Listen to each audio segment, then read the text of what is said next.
너희가 성경을 연구하는 것은 영원한 생명이 그 안에 있다고 생각하기 때문이다. 성경은 나에 대하여 증언하고 있다.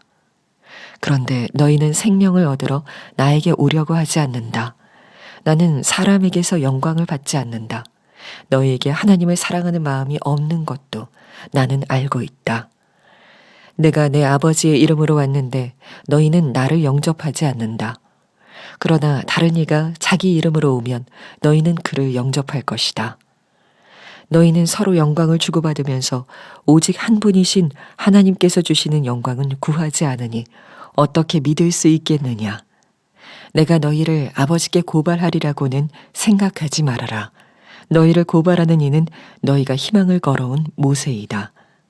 너희가 모세를 믿었더라면 나를 믿었을 것이다. 모세가 나를 두고 썼기 때문이다. 그러나 너희가 모세의 글을 믿지 않으니 어떻게 내 말을 믿겠느냐. 미자리 교회를 오래 목회하신 어느 목사님과 그 목회의 어려운 일을 한참을 나누었는데, 그 목사님께서 마지막에 그런 말씀을 하셨습니다. 왜 예수님께서는 나에게는 역사 안 해주시는지 모르겠습니다. 예수님께서 정말 함께 해주신다는 확신만 있다면 내가 더 견딜 수 있을 힘을 얻겠습니다. 그런 말씀을 하셔서 저도 마음이 쉽지 않고 그 목사님도 참 힘든 대화를 나누었습니다. 그 목사님의 탄식만이겠습니까? 얼마나 많은 그리스도인들이 주님께서 정말 함께 하시는가? 만약에 정말 주님이 나와 함께 하신다는 것을 내가 분명하게 믿을 수만 있다면, 그러면 얼마든지 이 어려움을 내가 잘 이겨나갈 수 있을 것이라, 그런 안타까운 마음을 가지고 있을 겁니다. 그런데 진리를 우리가 좀 알아야 될 필요가 있겠습니다.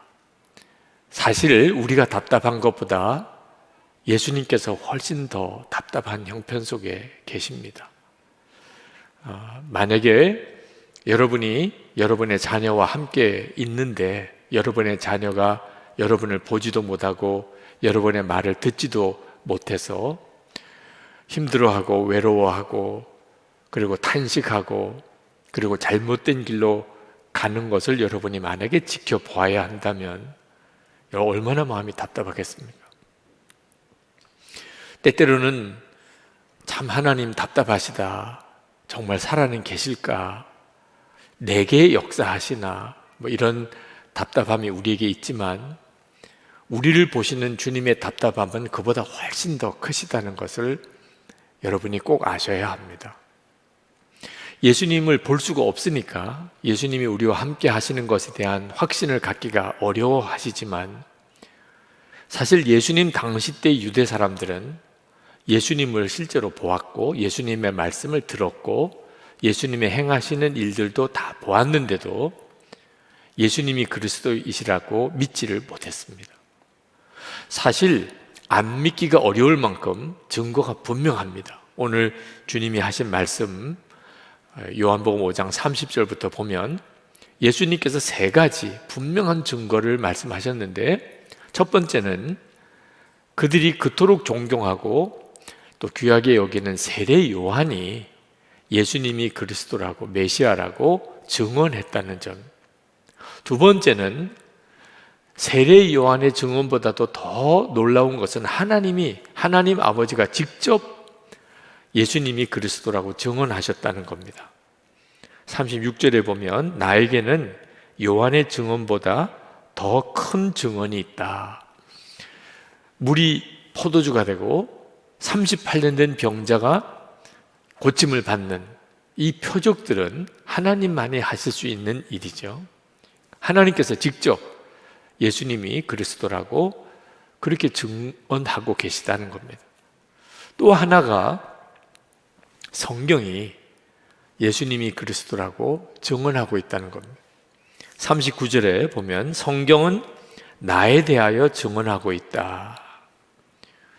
자, 예수님이 그리스도라고 분명하게 정말 믿을 수 있는 증거들이 있음에도 유대인 사람들은 예수님을 믿지 않았습니다. 그들은 성경을 정말 많이 알고 있었고 또 성경을 굉장히 사랑했습니다. 율법이 있다는 것을 자부심을 가지고 있었고 또 율법을 그들은 그냥 주야로 묵상하는 사람들이었는데도 예수님이 그리스도인 것을 알지 못했던 이유가 뭘까요? 말씀하고 말은 하지만 예수님께서 그 말씀이 그 마음속에 있지 않다고 이야기하셨어요. 38절에 보면 또 그 말씀이 너희 속에 머물러 있지도 않다. 유대 사람들은 그러면 율법을 읽고 연구한 건 다 뭡니까? 그들은 율법을 통하여 자기들의 종교적인 신분을 유지하고 세상의 어떤 영광을 누리는 일에 자기들이 율법을 알고 있다는 것을 과시하려고 했을 뿐입니다. 그들은 하나님을 믿는다고는 했지만 실제로 마음속에 하나님을 사랑함이 없었어요. 42절에 예수님이 이렇게 말씀합니다. 너희에게 하나님을 사랑하는 마음이 없는 것도 나는 알고 있다. 이 말씀이 저는 굉장히 두려운 말씀으로 다가왔어요. 하나님을 믿지만 하나님을 사랑하지는 않는다. 실제로 하나님을 믿는다는 많은 사람들이 그 마음의 중심에 하나님을 사랑하는 마음은 없는 경우가 많습니다. 이런 경우를 종교 생활을 한다고 말을 합니다. 그들이 하나님과 실제적인 교제가 없고 하나님을 사랑하지 않으니까 실제로 그 마음에 있는 동기는 전적으로 세상적인 영광을 추구하는, 그리고 자기 자신의 어떤 자랑을 얻으려고 하는 것, 거기에만 온통 관심이 있는 겁니다. 그래서 예수님이 나사렛 출신이고 목수였다는 것 때문에 그들은 예수님이 그리스도이실 것이라고 꿈에도 생각하지 않은 겁니다. 그들 마음속에 있는 것이 세상 영광이고 자기 자랑밖에 없는 사람이기 때문에 예수님을 정말 하찮게 본 거죠. 만약에 예수님이 제사장이나 바리새인처럼 오셨다면 아마 예수님에게 관심이 있었을 거예요. 43절, 44절에 이렇게 말씀합니다. 다른 이가 자기 이름으로 오면 너희는 그를 영접할 것이다. 너희는 서로 영광을 주고 받으면서 오직 한 분이신 하나님께서 주시는 영광은 구하지 않으니 어떻게 믿을 수 있겠느냐. 유대 사람들은 모세의 율법을 대단히 중요하게 여겼습니다. 근데 모세가 율법을 기록할 때 예수 그리스도를 바라보면서 기록했다고 모세가 증언해요. 그리고 예수님이 그리스도이신 것을 우리에게 믿게 하려고 사실 율법을 쓴 겁니다. 그런데 유대 사람들은 그 율법을 가지고 예수님을 십자가에 못 박습니다.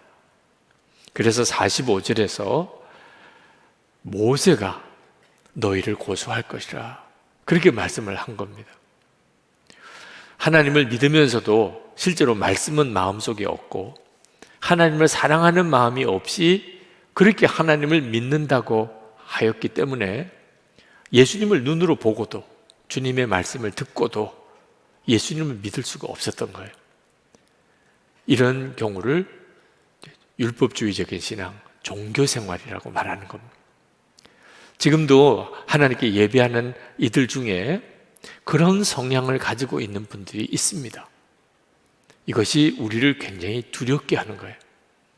말씀을 읽으면서 혹시 내가 이런 상태에 빠져 있지 않은지 생각해 보아야 합니다. 왜 예수님에 대해서 답답하게 느끼고 주님을 믿지 못하고 주님의 말씀을 듣지 못할까?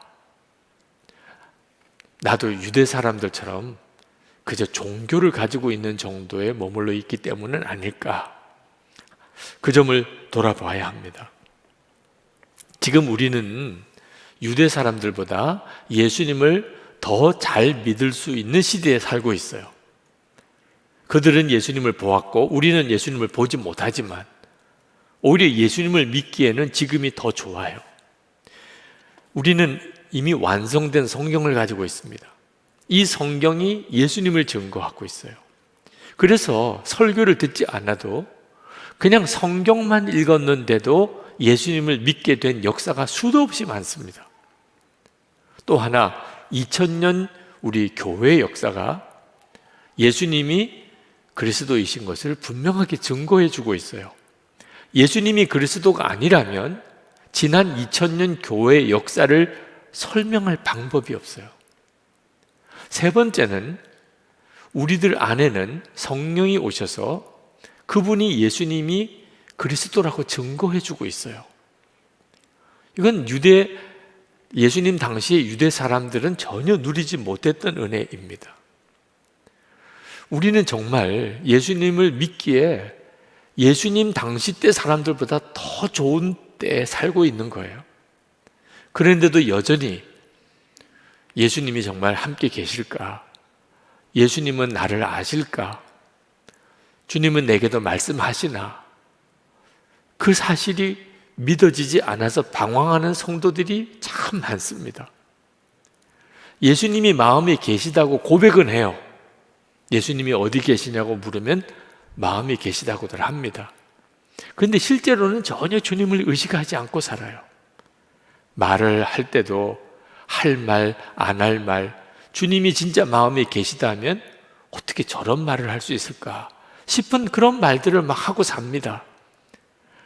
해야 할 일, 하지 말아야 될 일 구분이 안 돼요. 실제로 주님을 안 믿는 거죠. 교회가 예수님의 몸이라고 하고 예수님은 교회의 머리라고 다 고백해요. 두세 사람이 모인 곳에 예수님도 함께 계시다고들 그렇게들 믿는다고들 합니다. 그런데 교회 안에서 그렇게 서로 갈등하고 다투고 싸우고 갈라집니다. 진짜 기가 막힌 일이에요. 예수님께서 내게는 전혀 말씀하지 않으셨는데요. 나는 주님의 음성을 들어본 적이 없습니다.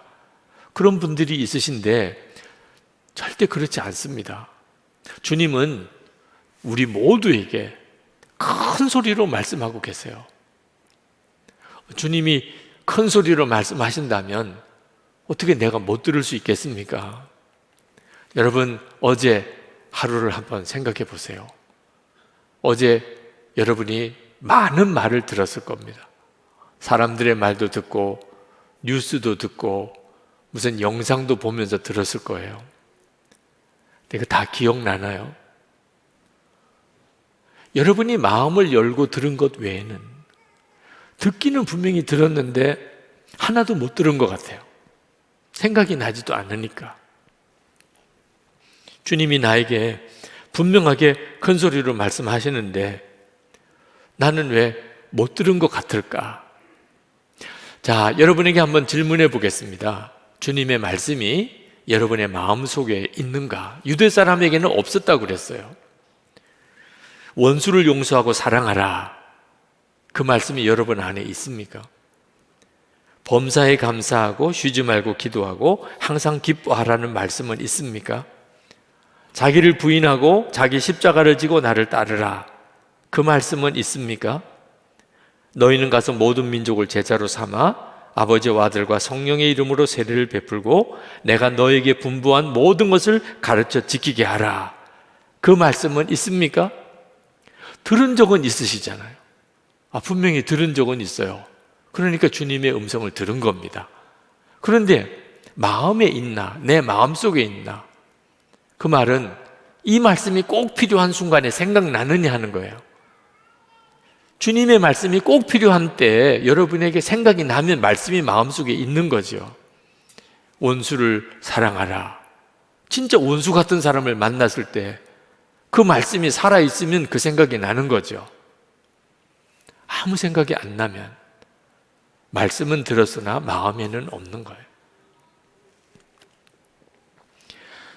우리가 예수님의 음성을 듣고도 주님의 음성을 듣지 못한 것처럼 사는 이유는 우리가 세상의 정신을 완전히 팔고 살고 있기 때문입니다.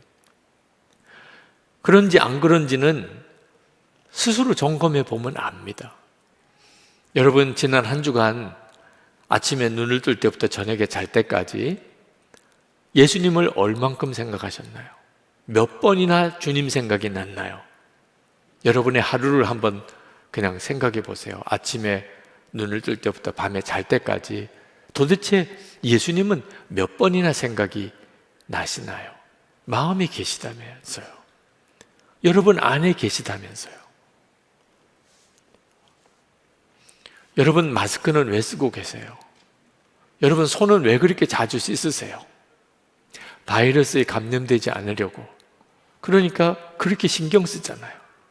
그런데 음란하고 악하고 그리고 탐심이 가득한 세상의 모든 것들을 보고 듣는 일에 대해서는 왜 그렇게 조심성이 없나요? 여러분, 우리가 주님을 정말 믿고 주님과 동행하는 삶을 살게 되는 일은 날마다 주님을 바라보고 주님과 동행하는 일에 밀접한 관련이 있어요. 롯이 날마다 보고 듣는 것으로 인하여 심령이 상했다고 그랬습니다. 베드로후서 2장 8절에 이는 이 의인이 그들 중에 거하여 날마다 저 불법한 행실을 보고 들으므로 그 의로운 심령이 상함이라. 그러니까 롯이 소돔과 고모라에 가서 살았습니다. 그 사람들이 사는 것을 보고 듣고 사는 거죠. 날마다 그 소돔과 고모라 사람들이 사는 것을 보고 듣고 사니까 롯의 심령이 완전히 상해버렸다. 우리도 마찬가지예요. 우리가 늘 보고 듣고 사는 것 때문에 우리의 심령 상태가 결정나는 겁니다. 예배도 드렸어요. 은혜도 받았어요. 성령 체험도 했어요. 말씀도 들었어요. 근데 실제로는 삶이 하나도 변화되지 않아요. 왜 그렇지요? 우리가 늘 보고 듣는 것이 세상이니까. 여러분 예배는 도대체 몇 시간 드리나요? 여러분 성경은 도대체 얼마나 보나요? 세상에서 보고 듣는 것과 비교가 안 되죠. 결국은 날마다 보고 듣는 것으로 내 심령 상태가 결정나는 거예요. 영국의 100년 전쟁, 영국과의 100년 전쟁에서 프랑스가 완전히 망하게 되었을 때 그 프랑스를 구원했던 소녀, 오를레앙의 처녀 잔 다크가 하나님의 음성을 듣고 그가 프랑스를 구원하려고 나섭니다. 어디서 그랬죠? 저녁 종소리가 들리는 때 늘 일하던 그 들판에서 하나님의 음성을 들어요. 무디가 어디서 주님을 만나고 주의 음성을 듣지요? 늘 일하던 보스턴의 한 작은 구두 가게에서 거기서 주님 음성을 듣습니다. 사울은 어디서 주님을 만났을까요? 다메섹으로 가는 많은 사람들이 오고 가던 그 길에서 주님을 만나요. 모세는 어디서 하나님을 만났죠? 늘 양떼를 몰고 다니면서 다니던 그 길목에서 거기서 하나님을 만납니다. 아주 평범한 일상이야. 눈을 뜨고 밤에 잘 때까지 우리가 늘 그저 하루를 지내는 별 기대도 없어요. 놀라운 일이 일어날 것 같은 때가 아니에요. 거기에 무슨 큰 소망을 두지도 않았어요. 그런데 거기서 다 하나님을 만났어요. 그 말은 우리의 모든 평범한 것 같은 일상 속에 주님이 같이 계시다는 거예요. 우리가 주님을 만나는 것은 그때 주님이 오신 게 아니고 늘 같이 계시던 주님에 대하여 눈이 뜨인 것뿐이에요. 예수님은 지금 우리 안에 계세요. 그러니까 우리가 침실에 있든 주방에 있든 뭐 거실에 있든 사무실에 나가 있든 또는 오가는 길에 있든 운전을 하고 있든 어디서든지 사실 우리는 사실 주님을 만나는 곳이 되는 거예요.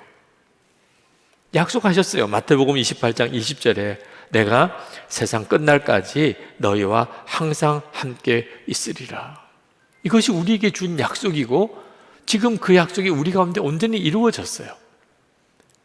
보이지 않으시는 예수님을 어떻게 내가 보고 그 주님과 동행할 수 있을까?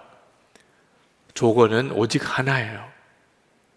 예수님 그리스도께서 여러분 안에 거하신다는 것을 진짜 믿을 때예요. 저는 예수님에 대한 갈망이 대단히 큽니다. 여러분도 그렇겠지만 저도 주님을 만나고 더 알게 되고자 하는 소원이 간절해요.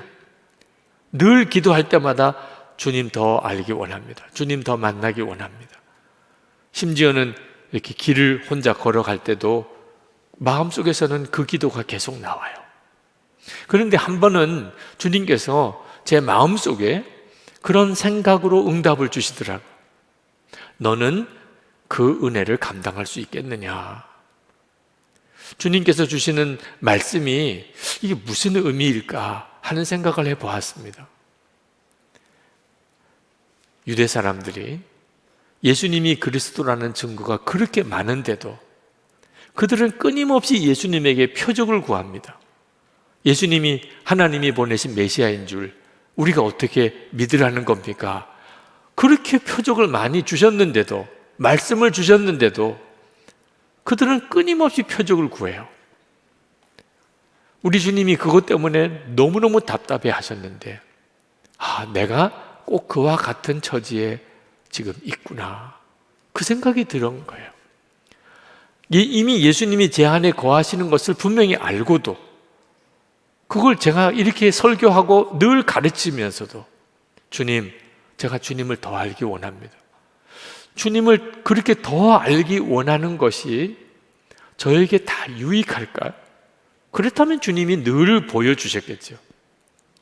사도 바울이 다메섹에서 주님을 만날 때처럼, 그죠? 물로 포도주를 바꿀 때 그때 그 기적이 일어난 것처럼 제 삶 속에 늘 그렇게 하셨겠죠. 그게 내게 유익하다면.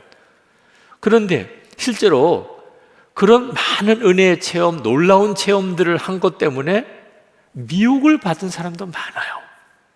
오죽했으면 사도 바울이 자기가 받은 은혜의 체험이 워낙 크니까 하나님께서 자기에게 가시를 주셨다. 교만하지 않게 하려고. 그러니 주님을 더 체험하려고 하는 일이 사실 나에게는 유익한 게 아닐 수 있다는 것을 깨달았어요. 그러고 보니까 충분해요. 하나님이 저에게 주신 은혜는 부족함이 없어요. 이미 제 안에 오셨는데 무슨 더 큰 은혜를 구할 게 있겠어요. 그래서 그 다음부터는 주님 충분합니다. 예수님 한 분이면 충분합니다. 그렇게 바뀐 거예요. 주님 더 체험하게 해주세요. 그런 기도가 이제 다 없어지고 주님 충분합니다. 제 안에 이미 계신 주님. 근데 그 고백이 나오면서부터 실제로 제 삶 속에 주님이 함께 하시고 주의 말씀을 깨닫고 듣게 하는 은혜가 더 놀라우게 열렸어요. 잔느 규영 부인이라고 계신데 17세기 분입니다. 이분은 성직자도 아니고 신학자도 아니세요. 그런데 그분으로 인하여 하나님의 귀하게 쓰시는 종들이 은혜의 눈들이 열렸어요. 앤드류 머레이 선교사님, 또는 중국의 워츠만 리, 또는 중국의 선교사인 허드슨 테일러 선교사, 너무나 많은 하나님의 귀한 사람들이 이 잔느 규영을 통하여 주님과의 인격적인 교제에 눈이 뜨였어요. 이분이 쓰신 책 중에 순전한 사랑이라는 책에 보면 이 잔느 규영 부인이 주님을 만나고 싶었어요. 근데 주님을 만나려면 자기가 거룩한 사람이 되어야 한다는 생각을 했습니다. 그래서 주님을 만나는 은혜를 받으려고 거룩한 삶을 살려고 무던히 애를 씁니다. 항상 자기를 살펴보고 조심하고 죄 짓는 거 있을 때마다 회개하고. 그런데 그렇게 노심초사 거룩한 삶을 살려고 애를 쓰는 것 때문에 그는 지쳐요. 도무지 안 되는 일이에요. 거룩한 삶은 노력하고 애써서 이루어지는 게 아닙니다. 나중에는 영적인 좌절에 빠집니다. 그러다가 어느 날 어느 수도원에 수사를 한 분을 만나요. 그리고 그분에게 자기의 이 고민을 신앙상담을 합니다. 자기가 주님을 만나고 싶은데 그러려면 거룩한 사람이 되어야 되겠는데 도무지 거룩한 삶을 살 수가 없다고. 그랬더니 그 수사가 잔느 귀용에게 한마디 대답을 합니다. 이미 예수 그리스도께서 당신 안에서 역사하고 계시는군요. 잔느 귀용이 깜짝 놀랐어요. 예수 그리스도께서 이미 내 안에 역사하고 계시다. 그러면 주님을 만날 이유가 뭐 있습니까? 이미 내 안에서 역사하고 계신데. 주님을 향한 그 간절함, 자기 자신의 부족함에 대한 그 안타까움, 그 간절한 갈망, 이 모든 것들이 다 자기 안에 계신 주님의 역사였어요. 그리고 이분이 완전히 달라져 버렸어요. 이제는 주님 더 만나주세요, 주님 만나고 싶습니다가 아니었어요. 주님이시군요. 주님이 말씀하시는 것과 주님의 인도하심에 대해서 눈이 열렸어요. 그 책 속에서 그분은 이렇게 말했습니다. 주님이 영혼 안에서 일하고 계시다는 사실을 전에는 몰랐습니다. 여러분, 예수님께서 여러분과 함께 계시지 않다가 계시는 것이 아닙니다. 여러분이 깨닫지 못하다가 깨닫게 된 거예요. 이미 여러분들은 주님의 여러분 안에 계시는 삶을 살고 있어요. 그러니 오늘도 예배를 드리고 영상으로 이 예배도 드리는 거예요. 주님이 여러분을 이끄시고 계세요. 세상 사람들은 전혀 알지 못하는 책망도 느끼고, 그러니까 우리 안에 회개가 일어나는 거죠. 주님을 향한 갈망은 말할 것도 없고요. 예수님께서 그 당시에 유대 사람들을 보고 너무너무 마음이 안타까우셨어요. 예수님이 그리스도라는 사실을 안 믿기가 어려울 정도로 너무나 증거가 많은데도 그들은 믿지도 않고 예수님을 오히려 십자가에 죽이려 하니까. 그런데 지금 주님은 더 안타까우실 거예요. 주님은 우리 안에 와 계신데 우리가 주님을 진짜 믿지도 못하고 방황하고 있다면 이건 진짜 얼마나 안타까운 일입니까? 주님을 보지 못해서 주님을 믿지 못하는 거 아닙니다. 베드로 사도는 분명히 이야기했어요. 예수를 너희가 보지 못하였으나 사랑하는도다. 베드로전서 1장 8절입니다. 주님을 눈으로 보고 보지 못하는 것은 사실 전혀 문제가 안 됩니다. 여러분은 주님을 보지 못해도 주님은 여러분을 늘 보고 계세요. 여러분을 어떻게든지 주님이 인도하고 계세요. 주님은 살아계시고 여러분과 함께 하시고 여러분에게 말씀하시고 그리고 여러분을 이끄세요. 이건 엄청난 은혜예요. 좀 상상이 안 될 정도로 놀라운 은혜예요. 주님과 영원히 함께 할 수 없는 곳이 지옥입니다. 지금 지옥과 같은 삶을 사는 사람이 많아요. 주님과 전혀 상관없는 삶을 사는 거죠. 죽기 전에 그들이 예수님을 믿고 구원받아야 될 이유가 거기에 있어요. 죽을 때까지도 주님과 상관이 없이 살면 진짜 끔찍한 거죠. 그 말은 뒤집어 이야기하면 예수님과 늘 함께하는 삶이 천국의 삶이에요. 그게 바로 천국의 삶의 핵심이에요. 예수님과 늘 함께하는 삶. 여러분이 여러분 안에 계신 예수님을 진짜 믿게 되고 그리고 그 주님을 바라보는 눈이 뜨이게 되면서 비로소 여러분은 천국의 삶을 살게 되는 거예요.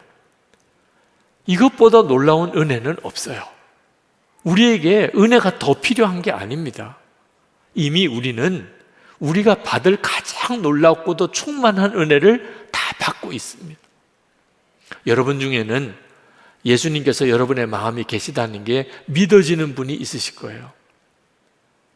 그분들에게 말씀드리고 싶어요. 여러분에게 필요한 것은 더 큰 은혜가 아닙니다. 사명이에요, 사명. 여러분이 지금 깨닫고 누리는 주님이 내 안에 거하시는구나. 이 사실을 다른 사람들도, 다른 교인들도, 다른 교회에도 그 은혜를 누릴 수 있게 기도하고 또 그렇게 섬기는 일, 그게 우리에게 필요한 거예요. 여러분, 이미 여러분 안에 주님이 계시다는 것을 정말 깨닫고 믿어졌다면 이제는 그 주님과 함께 동행해 사는 삶을 살기를 매 순간 힘쓰고 그리고 매일 그걸 기록해 보세요. 주님과 늘 동행하는 그 감각을 잃어버리지 않기 위하여 기록하는 거예요. 그리고 그 기록한 일기를 다른 분들에게 나누세요. 그걸 귀찮게 여기지 마세요. 부담스럽다고 생각하지 마세요. 지금 이 세상은 하나님을 부정하는 것이 대세예요. 예수 믿는 성도들조차도 예수님이 마음에 계신 것을 진짜 믿지 못하고 살아요. 이런 세상에서 한 사람이라도 더 주님을 바라보게 하고 주님을 바라보자고 하고 그래서 주님을 바라보게 되는 일은 이건 얼마나 놀라운 일인가요? 사방이 적으로 둘러싸여 있습니다. 그럴 때 여러분, 아군이 한 사람이라도 더 생기는 일은 그건 얼마나 놀라운 일인가요? 여러분 혼자가 되어 보셨나요? 주님을 진짜 믿는 사람은 나 한 사람밖에 없는 것 같아. 이게 얼마나 힘든 상황인지 아십니까?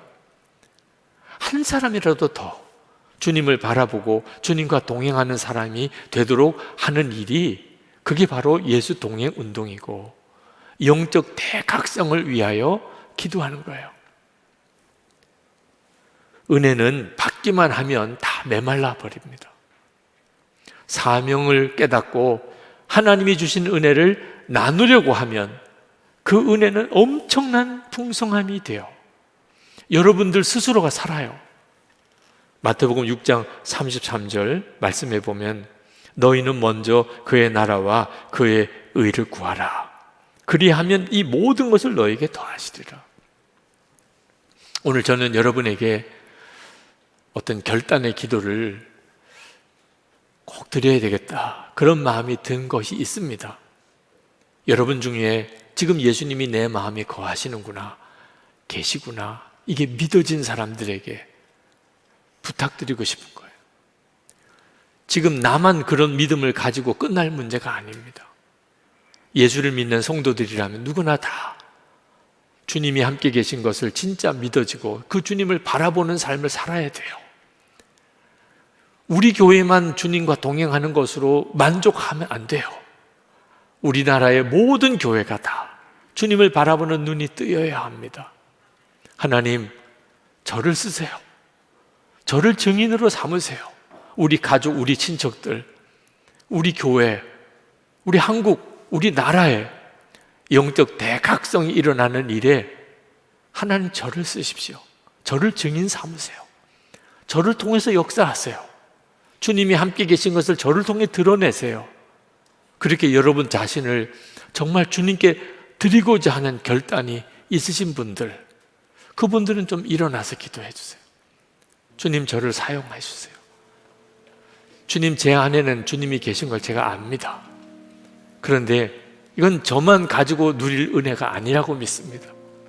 주님, 저를 사용하셔서 우리 가족들이 알게 되고 또 내 주변에 있는 사람들이 깨닫게 되고 다른 교회도 알게 되고 세계 열방이 이 부흥이 임하게 그렇게 잘 사용해 주소서. 저를 통하여 주님의 말씀이 더 분명하게 들리고 주님과 늘 동행하는 삶이 실제가 되게 해 주옵소서. 혹시 일어나지 못하신 분들도 여러분 자신이 주님을 바라보는 눈이 열리기를 기도하십시오. 저와 정말 같이 계십니까? 그러면 제가 주님을 보게 해주세요. 주님의 말씀을 듣게 해주세요. 지금 주님이 저와 함께 계심을 분명히 알게 해 주옵소서. 우리 다 같이 통성으로 기도하겠습니다. 은혜와